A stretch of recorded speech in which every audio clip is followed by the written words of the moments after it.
Why do you sound different today? I've moved. So today we're discussing it's season 1, episode 6. hmm Um, our favorite character in the whole show is introduced this episode. Donkey Ron. Donkey Ron. Ron goes full Donkey Kong rage mode this episode. Ugh. So the episode begins with the cougar situation. I don't know if you have any thoughts on that. I mean, it was pretty obvious that it was like set up. Yeah.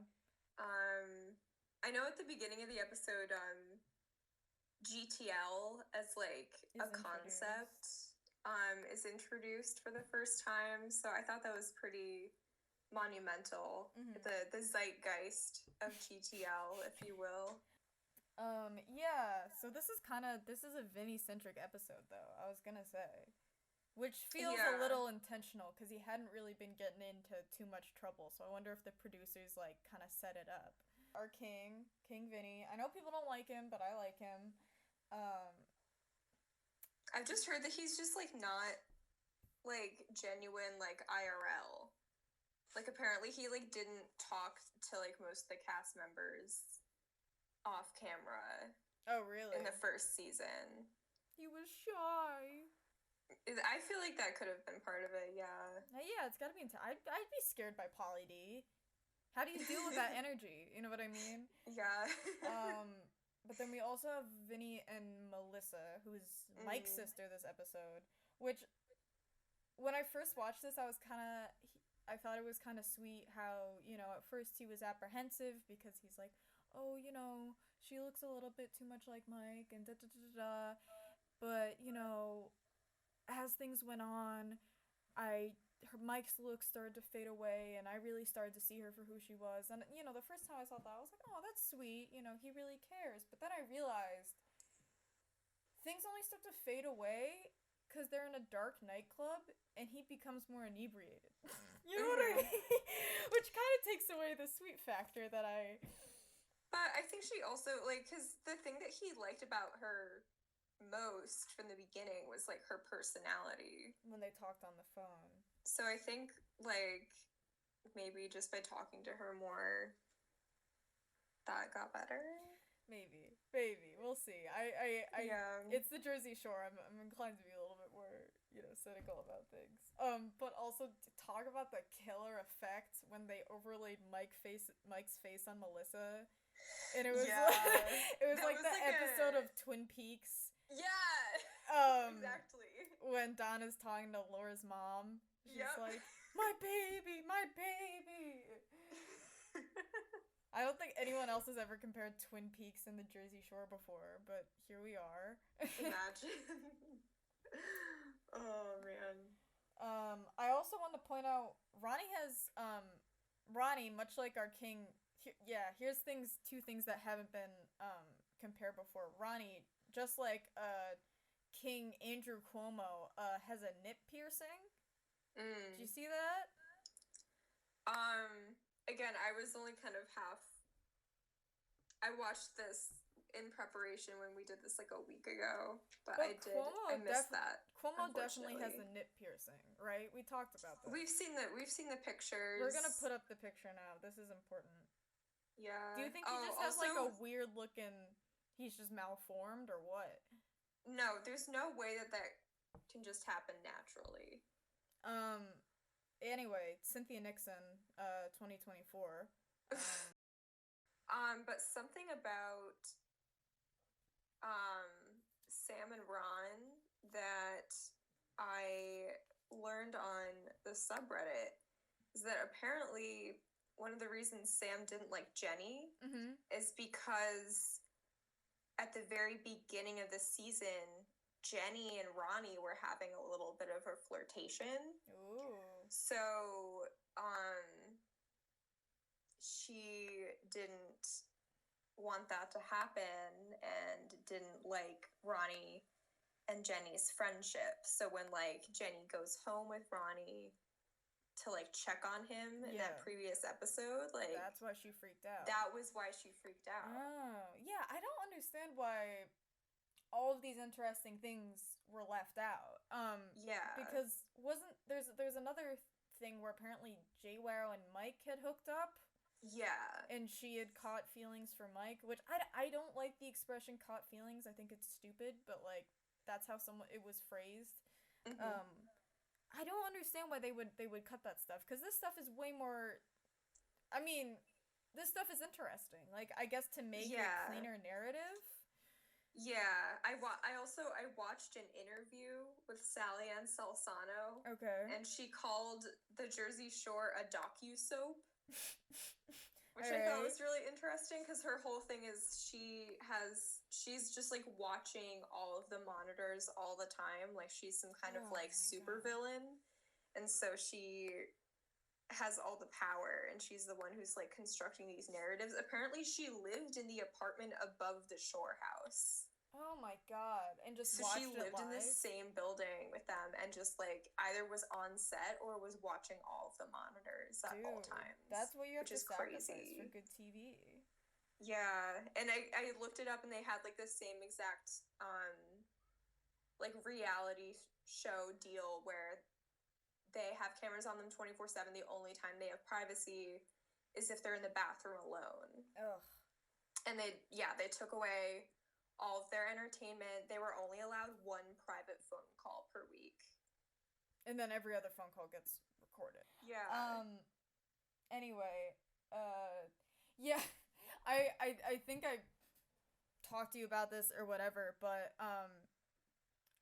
right now I have the note from season 2. I have it on a banner on my wall, which was a Christmas gift. So thank you. And I also started college classes this week, and I was like, I'm not gonna take it down because I'm already moving soon, like whatever, like, and there was a moment when we were all introducing ourselves for class, and I go and I'm like, hi, I'm first year, da da da da da, and the professor starts to go, what is the, and he like, because the banner is behind me, and then he just kind of fades off, and he's like, sorry, what were you saying? And I was like, don't worry. I just like, I have to establish, I'm asserting dominance, you know what I mean? I'm like, this is who I am. Who I am is Sam. The first night in bed when you left, Ron made out with 2 girls and I have to crane my neck to see it. And that's who I am, you know what I mean? I think if the school told me to put it down, that would be like intolerance, and I could, sue them. I'd get Title IX on their ass. So, what was my point? Yeah, so I looked like a jackass in front of my intro to photography class. So, yeah, so speaking of Sam and Ronnie, my favorite Sam and Ronnie fight of all time happens this episode, and this is the Fred Flintstone Toe fight. So let me describe for our viewers who have not seen the episode. Sam and Ronnie are out at Karma, correct? Karma. I thought they went to Beachcomber. Anyway, they're out at the club. They both get pretty drunk and they're leaving. And then they're positioned in the car where the positioning of this makes this all funnier. They're positioned in the car where Ron, it's like a minivan basically, and Ron is in the second back, and then Sam is in the back, right? And she is backwards in her seat, so you just see her hair, the back of her head, and then Ronnie's like trying to like kind of jokingly tease her. Yeah, he starts out by going like, oh, it's like you're like a baby in a baby car seat. And she's like, stop, like, it's not funny. Like, and it's so funny to see the Sam now versus the Sam that was like, she presented herself as in the first episode, where she's like, I'm a party girl, like, I'm here to get like drunk and like hook up with guys and da da da da da, and then 6 episodes in and she like cannot handle her drinks at all, and she's like totally monogamous with this one dude. Yeah. And basically, he says that she is a Fred Flintstone Toe, which I don't know what that's referring to, because Just I'm not. Fred Flintstone has like big feet and like big toes. And Okay. I looked it up and I realized after the fact that the NSA might be a little, because I looked up like Sammy feet pics just to see if she actually had big feet, and then I was like, oh, like now that's in my search history. They look Are they normal. big? Okay. She that's just what has normal toes, which is why okay. when I looked it up on Urban Dictionary, I learned the key ingredient to all of this. Okay. So let me pull up the Because Urban Dictionary. because her reaction is she gets really upset, and I was wondering if like it was like a trigger, like there had been something like traumatic, like she was bullied as a kid for having big feet or whatever. Yeah. So the Flintstone Toe definition, it says this term was coined in Jersey Shore. Ronnie uses it towards his Sammy. A Fred Flintstone Toe is a large. Oh, okay. Yeah. Yeah, that's something you could actually be upset about. Yeah. Yeah, we're gonna have to bleep that. Yeah, Jesus. That makes so much more sense. Why she gets so upset? Because initially I was just thinking like, yeah, because she says like, well, because I can't help the way I look, and da-da-da-da-da, and she gets God, Ronnie's such a scumbag. Like, yeah. I mean, we knew that, but he's just, what a dick. This is all produced, like, perfectly, right? Because the way you get maximum conflict and the way you get maximum drama is you get everybody drunk and then they're all living in the house and they can't leave. There's the part where they're out on like the balcony and she's like, he has like his arms around her and he's like, no, like the things you said to me, like you made me say that. It's like, ugh. And then it's so bad. It's so gross. And now I understand why the way it's edited and like all the music stingers and whatever, like it's all treated like it's 100% serious. Because before I was like, why aren't like the producers could just turn this into like funny time, funny thing, but they didn't, and now I know why. So thank you for doing the research on that. Well, also because Ronnie, like, he, after calling her this and after her getting upset with him, he goes out and he's like, I'm gonna go hook up with girls in the club. Yeah. He's gonna go creep. I'm like, well, what a scumbag. Like, you called your girlfriend something, or you made fun of your girlfriend, and then she gets mad at you, and you're like, okay, I'm gonna go cheat on you. I mean, he doesn't end up doing it, but still, that shouldn't be, like, what you immediately turn to. So yeah, what are your thoughts on the fights with the three girls? I didn't really see much about this episode in particular. The only thing is, like, they do, like, ID and, like, breathalyze, like, all the guests before they come to the house so they can, like, make sure that they're, like, one, like, of age, and two, like, not, like, drunkenly making fools of themselves on TV. So, like... I find it hard to believe that every girl that goes to that house is sober. Yeah, I mean, like, probably, like, maybe, like, a certain amount of, like, inebriation. Yeah, I know it varies. But it seems like these girls were, like, sober enough for them to be on house. TV. And, like, I understand that, like, Snooki is, like, not sober, never really sober. Apparently she showed up to her audition for the show drunk. And, like, was doing, like, flips and stuff, and, like, her application was covered in bronzer. But it seems like the other girls, like, they were probably pretty sober, which is interesting. Considering their reaction, where, like, that girl is, like, immediately, like, I'm gonna fight you, I'm gonna beat you up, like, did she say, I'll rock your world? That's what she kept saying.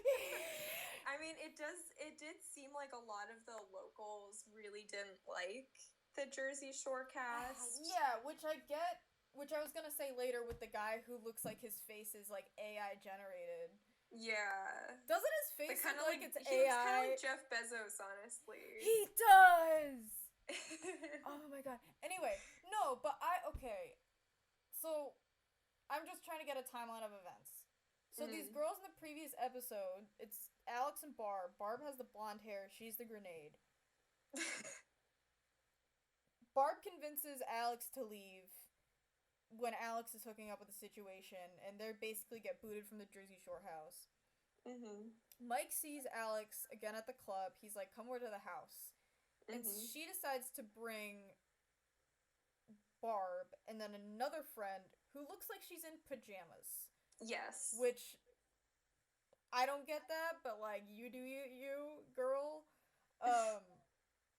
So then Mike, because he's useless in this episode, tries to get Snooki to kick the other girls out. Yeah. Instead. And then the girls leave and say something, and then Snooki's like, what did you say to me? I know Snooki has an Angelina moment. I hate to say it because I like Snooki, generally. But she has an Angelina moment where she's like, what did you say?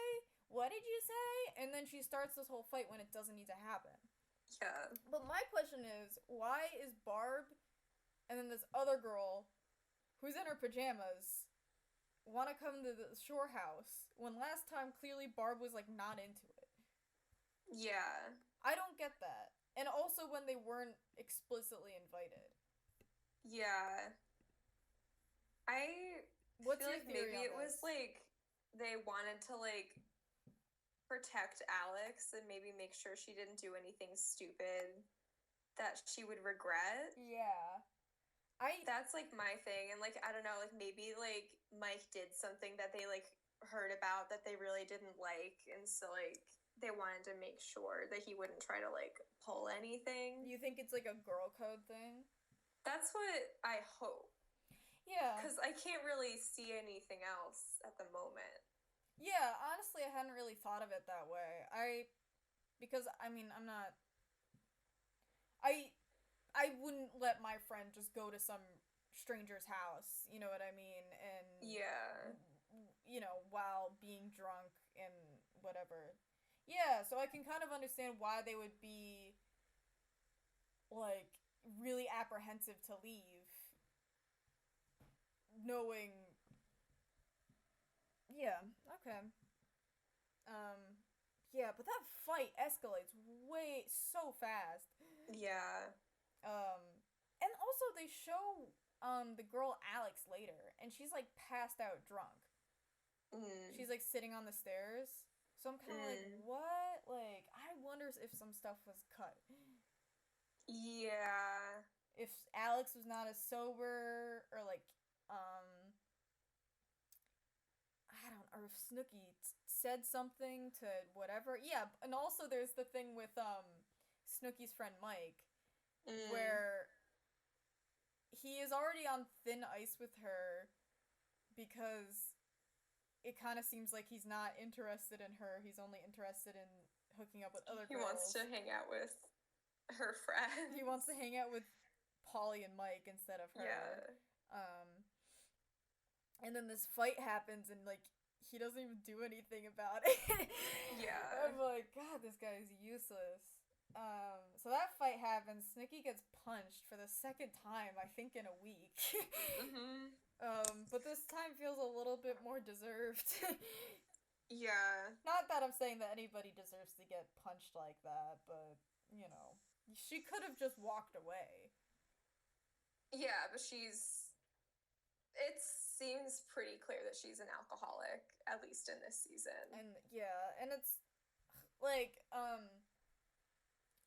she's so small. Do you know what I mean? Yeah. Like, it's, I wonder if it's this, because, you know, everyone in the house is is bigger than her. Like, I don't know. Like, I wonder if it's just she tries to keep up with everyone else in terms of drinking and then ends up getting way more drunk than everyone else and just can't make good decisions. That's my take on it. So then after that really crazy night, Vinny's family comes over. Mm-hmm. This is our introduction to Vinny's mom, who becomes a staple of the series. Mm-hmm. Any thoughts? It was pretty wholesome. I don't know. Vinny's mom reminds me so much of our grandma. Of like sweeping and I don't know. I know some people don't find the Vinny kind of mama's boy thing endearing, but I honestly do. I think it's more acceptable when you're 21 than when you're 29. Yeah. And I don't know. I think it's sweet when his mom comes and it kind of goes both ways because he respects his mom enough and his family enough to clean up and make sure everyone in the house is presentable, and he's like, don't keep it G because there's rugrats around here. Yeah. And then his mom kind of pays that back by cooking for everybody and all that stuff. But oh my god, she reminds me so much of our grandmother, our grandmother's what, 91, 92. Mm-hmm. Oh my god, she will not sit down. She will do the dishes. She will try and cook, and like there have been times because she's a tiny lady where I'll pick her up and drag her out of the kitchen, like, sit down, watch some freaking TV. Let me do the freaking dishes, Grandma. Relax. It's okay. So I think it's when you have that contrast between like traditional Italian and the Guido Italian, it's always sweet. Yeah. I also thought it was funny when there's like a talking head moment after they leave and Vinny's like, oh yeah, I think that now that my family has like met the people that I'm living with, like they have more peace of mind. Because like they know that they're all like good people, and then it cuts to like Ronnie like completely donkey battering somebody. Yeah. I was gonna say, it kind of looked like in the talking heads that Polly and Vinny had matching shirts. Did you catch that? No, I did not catch that. They had I don't think they're actually the same shirt, but it was both like red shirt with like the really tacky like circa 2010 like font like text on it. But I had to like go back and rewind and be like, do my two kings have a matching shirt? Okay, so what happens after that? They go to the bar, right? Mm-hmm. And then you got friggin' AI generated Jeff Bezos. Mm-hmm. So what do you think incites this fight? Like, what do you think is this guy's deal? I think it could just be like a culture clash. Like, you guys aren't from New Jersey. You're not, like, you're giving us like a bad rep kind of thing. Because I know that like people were like not really, they weren't proud of the way that New Jersey was being portrayed, and also how like Italian Americans were being portrayed. Apparently like Chris Christie took a stand and said that it wasn't being representative of like real New Jersey values something like that. Like Chris Christie is I know, we're really slamming on the governors today, huh? Yeah. But I think it could have just been like a cultural thing. Because people like really were not like, as soon as the first episode aired, like everyone was talking about the show. Mm-hmm. And a lot of people were just like, oh, like they're giving us a bad name. Yeah, so you think it was that? Well, doesn't he say, like, go back to New York at one point? Yeah, because the big problem people had with the show is, like, oh, you're calling it Jersey Shore, but most of the cast isn't even from New Jersey. So, like, you don't have the right to do that. Yeah, that makes sense. Yeah. I mean, not that I'm a fan of New Jersey at all, you know. I mean, I like Bruce Springsteen, right? Is he from New Jersey? I feel like he's from New Jersey, right? He's from New Jersey. Okay, there we go. I like one person from New Jersey. Our mom's from New Jersey. Oh my god, I forgot about that. Our mom should go party with the Guidos. New Jersey before she moved. Our mom should go party with the Guidos. I think mom would like Pauly D. She would. Mom likes hot men, so. Oh my god. I'm getting murdered and kicked out. I'm gonna get murdered and then I'm gonna get kicked out of the house. Yeah. If she ever hears that. What was my point? But speaking of Pauly D, I think Pauly D, the difference between Pauly D and Ronnie is really highlighted in this episode. Because at first, weird AI generated Jeff Bezos guy tries to like instigate stuff with Polly, and Polly just says, "No, I'm done with this conversation. Like, I'm not gonna talk to you." Yeah. And he just like lets it, because Polly, in a lot of ways, is equally as immature as Ron, right? And he's equally as jacked. But I don't think there's any time in the series that I really see Polly get into like a real physical altercation. You know what I mean? Yeah, I think the only thing that I've seen is there was like one episode where like someone was like messing with Vinny, I think. Oh, when there were haters at the club? When there were haters at the club. But other than that, he does seem to be really like conflict avoidant. Yeah, which is really respectable, and it's also just a sign of like maturity of like, you know, Polly may be a 29-year-old DJ that lives with his mom, but he's not gonna, you know, beat on people like Ronnie. No. You know what I mean? Yeah. So Ron and Sam exit the bar, and then this Jeff Bezos guy is still like heckling them basically. Yeah. I wanted to highlight Sammy's terrible middle school ass insults.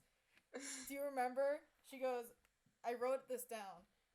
Is that a fake Louis Vuitton bag?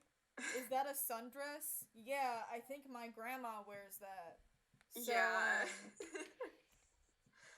Sammy must have been a mean girl in high school and middle school. She must have been. Those were some sick burns, though. Those were do you remember The Click? The Click? The book. Oh, yeah. The book series, The Click. That's what it reminds me of. It reminds me of those, like, The Click books. Yeah. Of, Massey Block. Massey Block. It was always, like, a question where it's like, are you a blank? And the person would go, no. And then it's like, then why are you blank?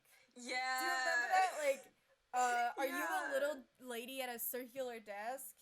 And they're like, no. And it's like, then why are you giving me all this information? I remember that was one. Like, dude, 10-year-old me was, like, floored. That was, like, the middle school precursor to, like, Gossip Girl. Or, like, Pretty Little Liars. Yeah. You know what I realized, though, recently? So, I don't know if, so I watched both Sex and the City movies in the past week. Have I ever seen a single episode of Sex and the City? No. But I watched Sex and the City 2, and then I watched Sex and the City 1, since I like the first one so much.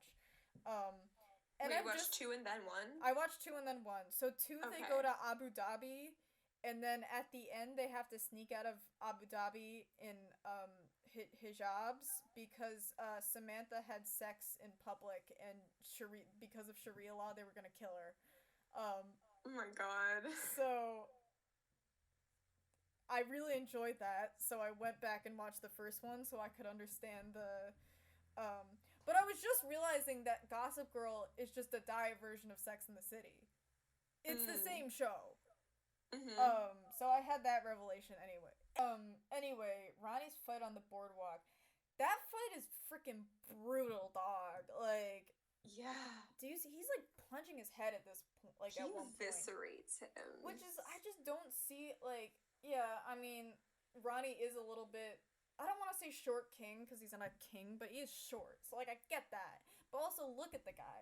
He's freaking massive. I've heard that he was, like, on steroids. And so it was, like, partially because of roid rage. Oh, interesting. Yeah. And also probably drugs. Yeah. I think he went to rehab recently, correct? That sounds right. Anyway, but I love the point where the woman is trying to like fight him as well and like protect her man, and he's like, I'm not gonna lay hands on a female. I'm not gonna lay hands on a female. But then as soon as he gets back with Sam, he pushes her. Yeah. I'm like, okay, hypocrisy much, like hypocrisy now. Oh, it's a reference. Yeah. You're welcome. Thank you. Hypocalypse now. Her Ron Chrissy Apocalypse now. Donkey yeah. Ron now. So, yeah, it would, okay, the roid rage thing makes sense, because the whole thing, it's like, you could have just walked away. You could have just been like Polly and walked away, because this guy is like, he looks like Jeff Bezos. Yeah. He's losing, you know what I mean? Like, he's got like the sunglasses on his forehead. I know, really. I wonder if this was like a middle-aged couple and like they needed to put some spice back into the marriage. And the wife was like, I need you to fight this guy for me. Like, that's really gonna get me their like kink. Oh god. Barf. They're role-playing as assholes at the boardwalk. They played that part really well. Yeah. I commend them. And then the episode ends with Ron and Sam getting into another fight. Shocker. Yeah. So yeah, I mean, what do we have to look forward to? They go to Atlantic City in the next episode, right? Mm-hmm. That's where my favorite moment in season 1 at least happens. Do you know what I'm referring to? The punch? When JWoww does the backhand? Yeah. Yeah, the backhand that was heard all around the world. Yeah. So we got a lot to look forward to next episode. Mm-hmm. On the Jersey Lore podcast. We will be having some guests. Alright, well, tune in next week for a new episode of Jersey Lore.